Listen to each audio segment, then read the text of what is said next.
الرحمن الرحيم. الحمد لله رب العالمين، وصلى الله وسلم على نبينا محمد وعلى آله وأصحابه أجمعين. أما بعد، أحبتي في الله، يوم من الأيام كنت ألقي محاضرة في إحدى الجوامع في مكة، وكنت أتكلم عن الاستغفار وما أعد الله سبحانه وتعالى للمستغفرين وما هي ثمرات الاستغفار. لما انتهيت وأتيت خارج من المسجد، إذ برجل يناديني من الخلف: يا شيخ يا شيخ. أحبتي في الله، عندما التفت لهذا الرجل، والله الذي رفع السماء وبسط الأرض ونصب الجبال، إن الله قذف حبي لهذا الرجل وأنا لا أعرفه. أول كلمة سمعت منه قال لي: يا شيخ الله يجزاك خير إنك تكلمت عن الاستغفار. قلت: وأنت كذلك، الله يجزاك خير.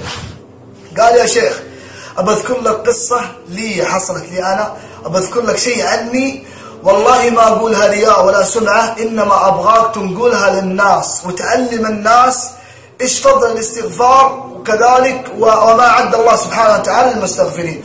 يقول: أنا والله إني أستغفر الله في اليوم 30,000 مرة. يا أحبة، لا أحد يستغرب إن الرجل هذا يستغفر 30,000 مرة. الله عندما يبارك للإنسان في وقته يجعله ذاكرا لله سبحانه وتعالى. تلقى حياته في استغفار، هو في السيارة يستغفر، هو في بيته يستغفر، في العمل يستغفر، فأصبح هذا الرجل عايش مع الاستغفار. لما قال لي الكلام هذا وقال لي إنه يستغفر الله في اليوم 30,000 مرة، والله يا أحبة إني تأثرت في قلبي. قلت: أتكلم عن استغفار وأنا ماني من أهل الاستغفار. فسألته سؤال، قلت: أخي الغالي، أنت تستغفر الله في اليوم 30,000 مرة، إيش وجدت من الاستغفار؟ في اليوم 30,000 مرة، إيش وجدت من الاستغفار؟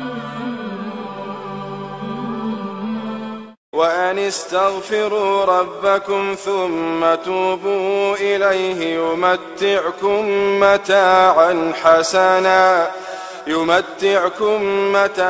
حسنا إلى أجل مسمى، ويؤتي كل ذي فضل فضله، وإن تولوا فإني أخاف عليكم عذاب يوم كبير. إيش حصلت من الاستغفار يا أحبة؟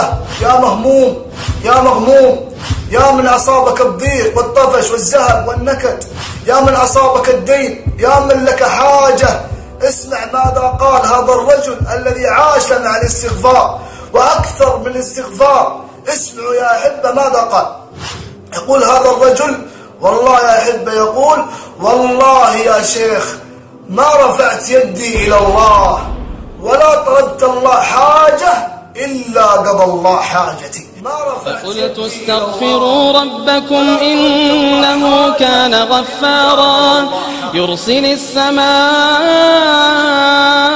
عليكم مدرارا، ويمددكم بأموال وبنين، ويجعل لكم جنات ويجعل لكم أنهارا.